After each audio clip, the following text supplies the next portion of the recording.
Can you hear me? Can you hear me? Man, somebody at least hit the like button if you can hear me, because all right, cool, they can hear me, they can hear me. I have a little technical difficulties. My headphones were lost. But today we have a special guest. My special guest is one of my longtime friends, longtime clients, Joshua Dobbs, formerly of the University of Tennessee. He now is a quarterback with the Cleveland Browns, which is super exciting. Happen to have two QBs in the QB Takeover family who are members of the Cleveland Browns. But I want to talk to you guys a bit about what I have going on right now. I am actually out with Cam Newton. Cam Newton is hosting his first annual, I shouldn't say first annual, that sounds stupid. His first ever live quarterback event. He's got 8 of the top quarterbacks from across the country. They're out doing a series of drills. They're doing a number of talks. They have an opportunity to get trained by not only Cam Newton, George Whitfield's out here with me, a few other guys. It's been really cool. Having the opportunity to put those guys through some drills. They get a bunch of wide receivers, getting a bunch of reps. And it's been really fun to see kind of these guys working and developing. I actually saw a young man who was committed to the University of Missouri.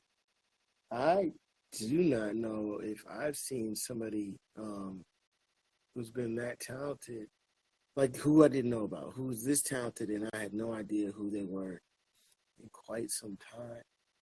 He was able to do some things with the ball. And then I was like, all right, well, I kind of understand why he's at the University of Missouri too. A bit undersized, but had the ability to make every single throw.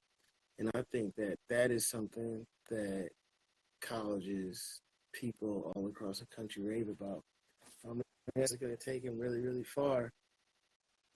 But actually right now I'm going to play a song that was recommended to me by Josh Dobbs. He was told me it was his favorite song ever. We're going to listen to that. And when we get back, we're going to get Josh Dobbs on the And we're back. Josh Dobbs has joined us. Josh Dobbs of the Cleveland Browns. Josh, what is going on? I see you're still on mute. I'm going to need you to fix that. Yep, there we go. Can you hear me now? What's up, my man? I'm cooling. All right, so what I'm going to ask you a lot of questions because Josh is actually sitting on a flight. You on a flight, right? You boarded? We're going through a little technical difficulty, so we haven't boarded, so we got nothing but time. That's what I like to hear. All right, I want to ask you now, Josh Dobbs, member of Cleveland Browns. So you are in the midst of, what is this? This is OTAs? So today we just finished mini camp, and so that's the culmination of the entire professional offseason. So like OTAs, we have phase 1, which is just workouts. We have phase 2, which is workouts, 30 minutes on the field with your coaches. And then phase 3 is like practice, and mini camp was this final week. And so mini camp's basically an abbreviated 3-day camp schedule that we'll have once we get to August. And so that is mandatory. That finished today. And so now we're off for 6 weeks and get prepared for the season. So when we hear about guys who don't go to parts of the offseason or mini camps, XYZ, those aren't required? So when you hear about them not going to parts of the offseason, that's all the voluntary parts of the offseason. So the 7 weeks before minicamp, phase 1, phase 2, phase 3 is all voluntary. So if you go, you get paid to be there. If you're not there, you don't get paid, but the coaches and the organization cannot hold that against you. But minicamp, just like camp, just like in-season responsibilities, if you're not there, you can be fined, it can be held against you, which obviously is indicated in the word mandatory. All right, so when people say they don't hold it against you, do you think that maybe the guy in the back in the depth chart, they don't go to some voluntary stuff, there's a higher probability that they get cut than somebody who's there all season? I know that you're a member of, like, the elected, I always want you talking to folks, but do you think that teams actually hold it against you, even though they're not supposed I think I in my time in the league, I've never seen someone make the team because of the offseason program, but you have seen people not make the team because of it. If you're not one of the top 5 guys on the roster and you're not in attendance, then that definitely could be held against you because you're not there. That's your opportunity to get reps when those top guys aren't there. And if you're, catching the injury bug early in the off-season program and the team doesn't feel like you'll be healthy throughout the season, then that also is something that might be held against you once you get to camp. So, again, you don't make the team in the off-season, but you definitely can keep yourself from making the team. If you're not showing up and if you're not showing up and performing at the level you should be performing, I always had a coach used to say, you better know who you are. So you better know where you fit into the food chart of the NFL depth chart. And, if you're the guy that needs to be there, you better make sure you're there. So someone like Ben Roethlisberger, who had the opportunity to play with the Steelers for some time, his rules weren't necessarily the same as your rules, is what you saying? Of course. I mean, Ben's a 18-year vet by the time he not graduate, but retired, who's going to be a Hall of Famer. So, if he didn't want to show up on a Wednesday or he was taking a couple of days off to go hang out with the family in the middle of April, May, that's totally fine. But me being a young quarterback, at the time, trying to get established in the league, get as many reps as possible, and obviously with the starter not being there, you want to be there every possible second to take advantage of as many reps as possible. So, yeah, you just got to know who you are, where you fit. And, I love football, so I love being around the game. So when those opportunities come, I always like to be there because, I played football forever, and I love every opportunity to compete, whether it's practice or a game. So, being there never really has been an issue for me. But I know everyone, of course, if you have a family, you're going through different things, you have different life situations. I know it can be good to have that flexibility in the off season where you can spend time with your family and when you need to, and you can get to the complex and lock in as well. Cool. Josh Dobbs of the Cleveland Browns. And so now that's over. You got essentially June, July off. What does this usually look like for most NFL players? You got the time off. What do you think guys should be doing? What would you be doing? And I think that a lot of things that you guys do are probably things that younger guys at younger levels should be doing as well. So what do you think this Right. Yeah, during the interesting, it's like you have the off time, but it's not really off time because it's 6 weeks. And if you take those 6 weeks off, you're going to show up to camp out of shape, not prepared. But then you also don't want to overtrain, so you don't show up to camp burned out where you're about to go into a long season. So you try to find that happy medium between getting your rest, relaxation, recharging for the season, while also keeping your body in shape and keeping your mind in shape to go through this. So, for me, I like to take a couple of days off this first week.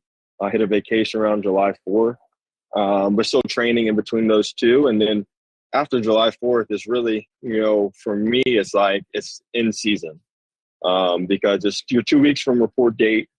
You're trying to get in shape. You're trying to make sure you're in shape for camp and for the season. Make sure you're mentally ahead of the playbook and make sure you kind of gotten rid of all the distractions and everything so that you're able to totally lock in, focus on ball, and have a strong start to the season in camp and hit the ground running once the season starts. That's dope. I'm going to change. Well, no, I got one last question. All right. This season, one last question about the NFL. Then we're going to transition a bit into stuff about the University of Tennessee. And maybe see, if we can get you talking about University of Tennessee coming up in a couple of weeks. But this year probably going to be a little different. I think that you're probably going to get an opportunity to start a couple of games. And that's just like a feeling that I have. And I've been pretty good about things like this. I'm sure you kind of maybe get that sense too, like maybe it's going to happen this year. You haven't had that opportunity, even though you've been in the league for quite some time. How does someone like you manage, the expectations? Because you work so hard. I see you work day in, day out, to be the best quarterback you can be. But how do you manage that? Like, you've been there every day. You're always locked in. Probably know the playbook as well as anybody on any roster that you're on. So how do you manage that? Being so dialed in and just not necessarily getting the opportunity to play on Sundays and then Yeah, this year. yeah, it can be difficult without a doubt. And it's definitely taken a lot of maturity for me and growth throughout my time in the league. Coming into the league, I was a guy who started every single game since I was 6 at quarterback. So it's been a different experience than the experience I'm used to at the QB position. But what I've learned is there's only so much you can control. And that's your attitude, that's your work ethic, and that's your preparation. You can't control when you get an opportunity, how you get an opportunity, how many opportunities you're going to get, but you can control your mind to be prepared when those opportunities come. So, and that's what I focus on. I would be remiss for an opportunity to come where I'm able to live out my dreams of being a starting quarterback in the NFL and playing at a high level. And I wasn't prepared because I was dwelling on the fact that opportunity hasn't come for a couple years, and missing that opportunity. So that's kind of what I focus on. I focus on my preparation, the reps that I do get, the opportunities that are in front of me, and just trying to put my best foot forward every single day. And I know if I do that, I'll be prepared when that opportunity comes. Obviously, we hope it comes this year. And that's my mindset. I always prepare as if I'm the starter through my film study, through my understanding of the playbook, through my interactions with my teammates, and even through my practice habits. And so I know that when that day comes, I'll be able to hit the ground running and perform at a high level through that patience, which is obviously tough, especially for athletes, and through that preparation. So I'm lucky to have a great support system between my family, between UQ, my teammates, that help push me and keep me grounded and focused every single day. And with that support system and with my mindset, I know I'll be successful when the time comes. Yeah, you're always everybody's favorite. And then you got a pretty cool QB room, at least with a bunch of guys who can probably communicate. And that probably makes it easier to go on the way. For sure. For sure. I mean, we've known each other for a while. We've come up in the QB circuit. So it's good to have familiar faces in the room.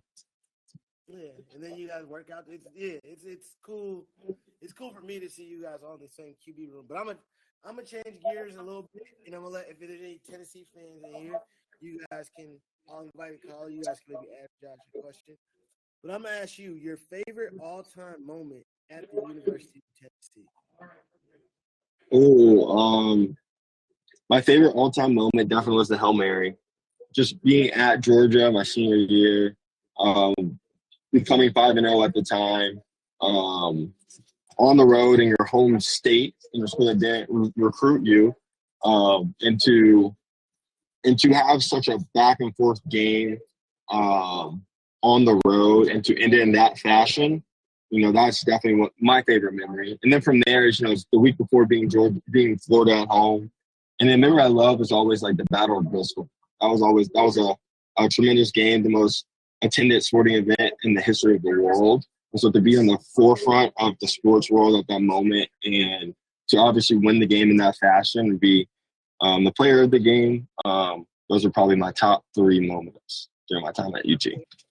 I got a quick story about both those games. The game at Bristol, it's ESPN Game Day. George Whitfield, who's here with me at this Cam Newton event that I'm at right now, he's there as well.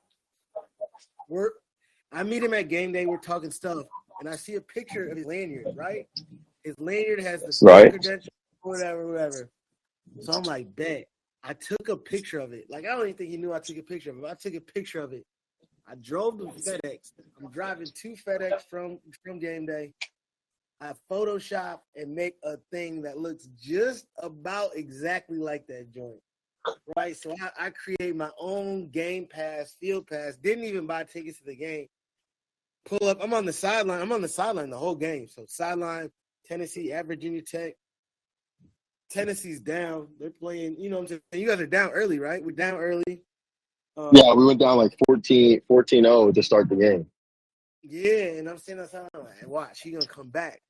And you turned the corner and you guys came back and won the game. Then I got to give you a big hug on the field after the game. And then I thought about like, I can't believe I just snuck down on this field. Whole game, I kind of copped. I know That's so dope.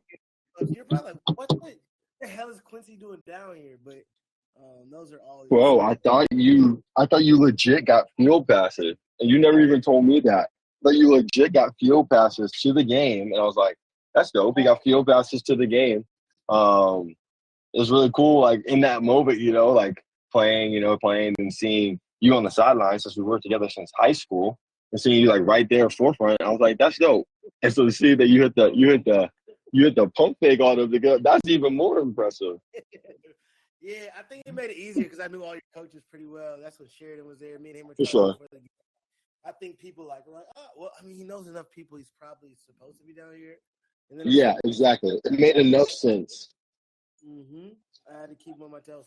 And then Georgia, right? You guys go up after a fumble, and then you guys. I mean, that game, yeah. So that game, right? We went down again, right? We were down like 17-0 with like 3 minutes left in the first half. We scored right before the half. When we come out of halftime, we score a touchdown. So it's 17-14. They go down. They score a touchdown after we do. When we come out, we score to start the fourth quarter. So we're still down 3, right? And there's like 5 minutes left to go in the game. They have the ball coming out of their own end zone. Easton takes a sack in the end zone, fumbles. Corey Green recovers it for a touchdown. So we're up 4. So we're like, all right, we're good. Then they get the ball. They throw a pick with a minute and a half left in the game to us. So we're like, they have 3 timeouts. They burn them. We go 3 and out. We punt. But we're thinking they got to drive the length of the field in 40 seconds. No timeouts. Game's over. Like, we got them. Game's over. We're on the sideline. We're celebrating. We're already like, all right, thinking about the flight home and everything. And so I remember they threw an out route on the sideline with like 14 seconds left, right? If they get tackled in bounds, game's over. He doesn't. The dude like lunges, gets out of bounds. Then they go max pro, 3 verticals. We're in 2-man. Our corner is playing under the receiver. Our safety, I don't know what he's doing. He doesn't get off the hash. And they hit the whole shot. He didn't get 3 verts. They got no reason for him to be on the hash. He's just sitting there on the hash, doesn't get off, and they hit the whole shot down the sideline for a touchdown. There's like 12 seconds left in the game. So they end up getting excessive celebration. I mean, to their credit, like any team would, right? Your team coming to your house 4-0, your biggest rival, and you just threw a last-second touchdown that you think to win the game, right? So they get excessive celebration, backs them up on the kickoff. So then they kick it off to Evan. They try to like pooch kick it because they can't kick it out the back of the end zone because they backed up 15 yards. Evan catches it and then gets out of bounds at their 47. So we're down 3, and our coach is like trying to think, all right, do we do a long field goal? It's like a 65-yarder, or do we throw a Hail Mary? So you said what? You had a really good kicker at the time. You had Evan Medley or something like that, right? Aaron Medley, yeah. Aaron Medley was our kicker. And so I think he was a junior at the time. So, like, do we kick it or do we throw it? So we ended up deciding to do the Hail Mary. So we get out there, we line up, see what they're doing, call timeout, come to the sideline. We end up switching, like, Jawan and Malone. So Jawan was playing X, so he's the backside. And then we ended up switching him to Z, so he's the front side, playing Malone backside. So we end up calling the same play. We call it actually Big Ben left. That was the name of our Hail Mary package. And Georgia rushes 3. We got 6 to block, so they get no pass rush. They got Deuce in the end zone. And, my job is to put 4 yards on the hash, and Jawan just jumps up, makes a hellacious catch right in front of, like, Lorenzo Carter, like, their whole, like, defensive ends that were in the back of the end zone, and just snags it for a touchdown. I literally remember vividly seeing his hands go around the ball and catching it. It was absolutely, absolutely amazing. What is that trip home from the game versus UGA in Athens like? What does that feel like? Oh man. So it was actually interesting. So we couldn't, like, on the plane, when we go to Georgia, we drive and then we fly back. So we ended up taking 2 chartered Delta planes back. We usually do 1, but it was such a short flight. So we took 2 planes. So offense was on one, defense was on the other. And I don't think anyone sat down the entire flight. Like, we were just talking, chilling, vibing, good vibes, just enjoying the time, like just talking about the game, how crazy it was. The entire flight, like takeoff, landing, everything. So it was incredible. Yeah, it's super dope. All right, I gotta ask you a question. You're probably one of the few guys who's ever done this. You ran your own pro day. What was the thought behind it? Mm-hmm. Do you want to show people that may be important, like somebody else should think about moving forward to their draft path? Yeah, that's a great question. So, going into my pro day, that was the time when I know obviously Quincy, you're a QB guru, so it's not taking anything from you. But that was a big time, like, in the world where like a ton of QB gurus are kind of taking over like the pro days. And for me, I wanted to show, one of my key attributes is, my leadership and being a field general. And I had a great class of guys, like everyone that was coming out, Alvin, Kroom, Josh Malone, all the receivers that were coming out that year, like we had been working together for 4 or 5 years. We knew each other extremely well. We had great chemistry. And so I wanted that to come alive on pro day. So in creating the script, I wanted to do everything that kind of accentuated my skill set, but also accentuated the skill set of my guys. And I felt like no one could do that more than the person who had been and seen them and been working out with them for the last 4 years. So we got out there and it went off without a hitch. I know, like, going into it, a lot of people were talking like, oh, you're running your own pro day, yada, yada, yada.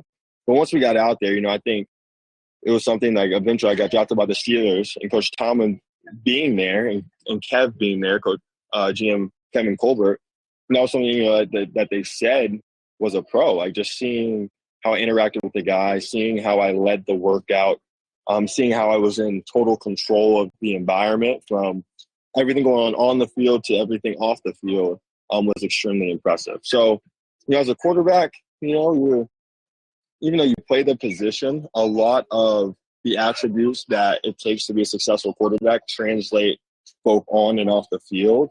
And so in everything that you do, let those attributes, let those strengths come out and show them, play to your strengths. That's what I did in that situation. And it's really served as a springboard to really everything that I do, just being in control of the situation, being able to see everything from every angle, every possibility, and identifying who I'm working with and placing them in positions to succeed, which ultimately will help myself succeed. Yeah, I'm not sure there's enough guys who could do the things that you did that day, because there's so much that goes into a pro day. There's the conversations with the teams, the scouts that are there. Got to make sure you touch everybody's hand. You get to have the conversations. Then you got to have your guys ready. You got to have them ready at the exact time you get them.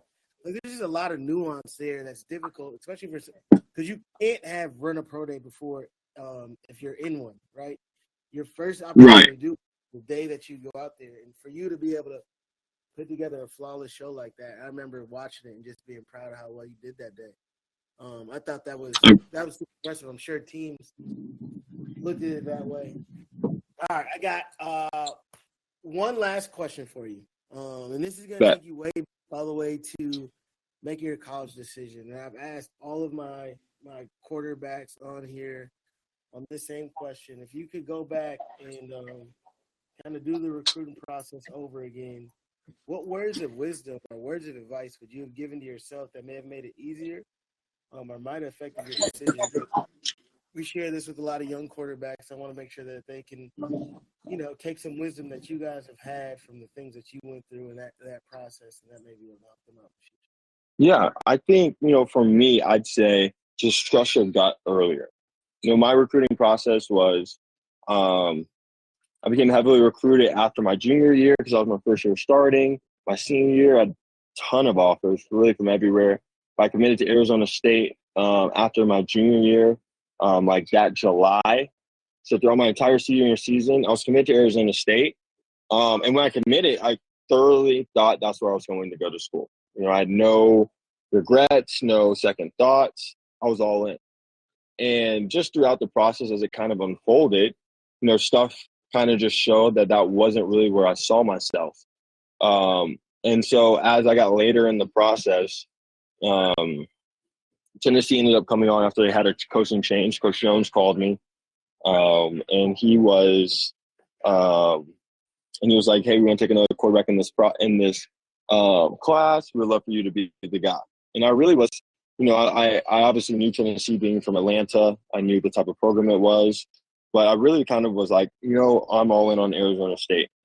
And so I ended up reluctantly taking my official visit up to Tennessee, and that's where I fell in love with the campus, the people, the opportunity to study engineering as well as play early at the QB position. There's so many things just working in my favor for that opportunity. So eventually, I ultimately made the right decision, but I just say trust your gut. At the end of the day, when you're deciding what school you want to go to, it's not a 4-year decision; it's a 40-year decision. And so, it's also your decision. Coaches, you might find an affinity with a coach, feel like that coach really has the best intentions in store for you. By the end of the day, the coach is going to make the best decision for himself and his family at some point while you're at that school, whether it's leaving, job promotions, going to another school, moving on to the NFL or something. So in high school, when you're in high school, you don't really see like the business side of college football. But, I think as Twitter and social media is getting out there, like the biggest thing I would tell to young QBs is remember that's your decision. And where you want to go to school, make sure that you make it your decision. Because you never want to get to a school campus where you're second guessing that decision to go to that school because you thought some other school would be better. You want to go to the school, get there, and you're so locked in on making that opportunity the best that you never look back and never have any regret. You're able to maximize the opportunity while you're at that first spot. So that's my biggest advice to the young quarterbacks as they're going through the process. I know the process looks completely different now than it did when I was coming out of school. So I know they're probably juggling. That is a whole different world. So it looks completely different, but hey, at the end of the day, you want to go to the place where for me, this is all I always thought. I want to go to a school that if for some reason I wasn't playing football, I would still thoroughly love and enjoy going to this school. And so that really helped me kind of put things into perspective. But so many times you see so many kids get to school, and they don't ever play a snap, even though they were promised the world before they got to campus. And then they hate their college experience all because they're going to a school just for sports or just for a coach. So you got to make whatever the best decision is for you at the end of the day. If you do that, you'll be able to excel and maximize the opportunity. Perfect. And then I got one question that just got texted to me. You being so knowledgeable, how do you take on studying a playbook? In terms of just getting knowledge real quick. And you don't have to go super into it. Give the folks something that they can take with them. So when they take on their next college playbook or new high school playbook, they got an idea of what they right now first.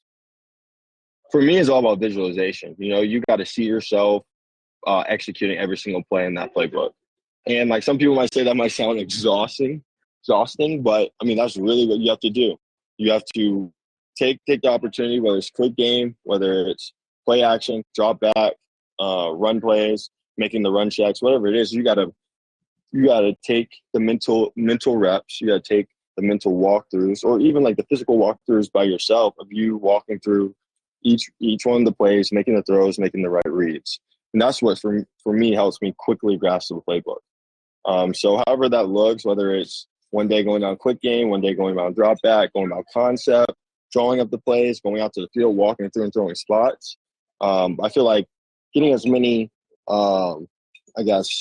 created reps will help you be able to excel quicker when you actually get those real reps in real practice and games. Yeah, and let me tell you a little quick bit about Josh here. Josh Dobbs with the Cleveland Browns. When he was with the Jacksonville Jaguars, he had got traded, was trying to learn the playbook, getting ramped up to speed. This is how locked in he is. He would make me call him. He would put in his headphones. He'd be in his hotel room, and I'd be muttering play calls into his Apple AirPods so we could actually visualize what it would feel like to get the play call in the huddle. Call the play out, tell me where his hats was, tell me how it's protected, what would be his alert on this play. And he did this for a whole game sheet which is 150 plays.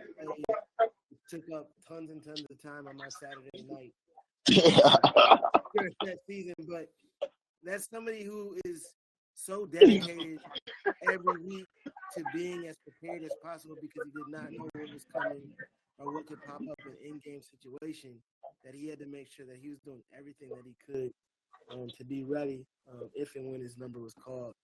And I think that is what makes Josh truly special, not only as a football player, but as a person. He goes the extra mile in terms of being prepared. And you see how he's benefited, the fruits of his life have come because he's not only an amazing quarterback, but he's also super smart, an aerospace engineer, an NFL player. He's done things that most people could only dream of. So I want to say thanks for hopping on, Josh. I know you got this flight to catch. No doubt, my man. I appreciate you having me. Appreciate you also going to the play seat with me. I'm coming back to Atlanta. We got to get some work in. I'll be there Saturday, so tap in. No doubt. I'll hit you. No doubt. I will. Appreciate it. What song are we playing? We played your favorite song of all time, Tangerine. What is the next song that we're going to play? You'll play that Count Me Out by Kendrick. That's what's going up. I appreciate you, Brody. No doubt. Appreciate you. All right. I wanted to take a quick break before folks started leaving. I want to say a few more words about Josh Dobbs, one of my favorite folks going. I'm also going to invite some folks to call in while I'm talking about this. I will add you in. You can hop on, ask a couple questions. But I want to say this, and I think I've mentioned this to a number of young quarterbacks or quarterbacks who are getting ready to head to college. Your freshman year in college is probably going to be one of the most difficult years of your life, especially if you're coming someone who's been a star athlete throughout their period of time in college.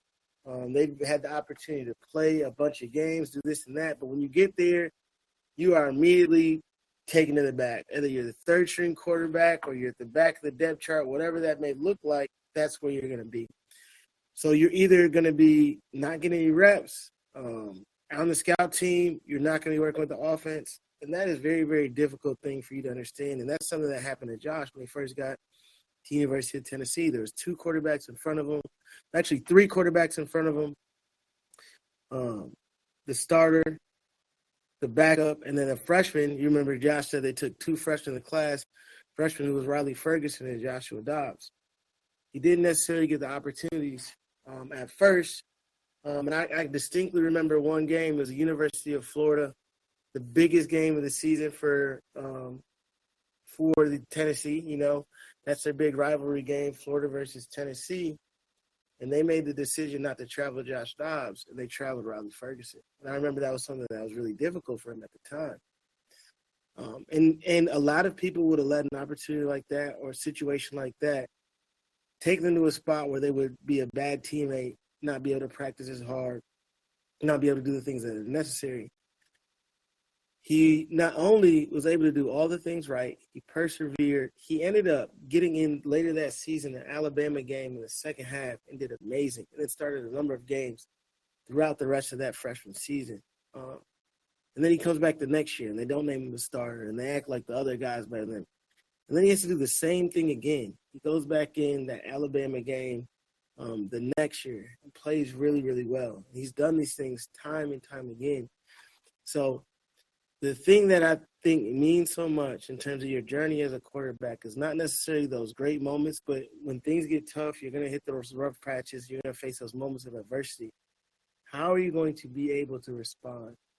And not only respond just in terms of your play, but who you are as a person. Every day when you show up at the facility, every day when your teammates had to look at you in the locker room, and you got to decide either I'm going to be a great person, I'm going to do the things that the team needs of me each and every day, whether it's be the scout team quarterback, shag balls, do whatever it is in order to help a group of men win a football game, because it's not necessarily about you. It's about 105 guys on a football team who are working towards one common goal. There's an opportunity to make things about you during the football season. It's not necessarily that time. Your job is to be an optimal teammate. You can vent when you get home. But when you're in that football facility, you need to be the best quarterback that you can be for your team and whatever that may call for. So I wanted to leave you guys with that. That's one of the reasons that I think that Josh is so special, because things like that, there are a lot of guys who, if they're as talented as Josh Dobbs, they would have folded in that very same situation. And not to say folded, but they'd have went to another school, they'd have done this or done that. But he put his head down and worked, and he was able to reap the benefits. He's in the NFL now. He's been in the NFL for quite some time. And anybody's in the NFL for that long has made quite a bit of cash. Not that he'd have been hurting for cash, no matter what the situation was, as smart as he is. But it's someone who I'm really, really proud of, someone I'm thankful to have worked with for such a long period of time. And I'm going to leave you guys with that. So know that on your quarterback journey, you need to make sure you're doing all the things that you need to do in order to be as successful as possible. And that starts with being a great person, a great teammate, and a great leader of men. I'm going to leave you guys with Lil Kendrick Lamar. Next week, we're going to have Max Brosmer and Jordan Yates. Max Brosmer is a quarterback who is coming off 2 knee surgeries. He's actually probably one of the most talented young men that is working with us at QB Takeover. I'm very, very confident he'll be an NFL quarterback in not too long. He's worked really, really hard. And then Jordan Yates, who's also super talented, was a quarterback at Georgia Tech, grad transferred. He's now at Sam Houston.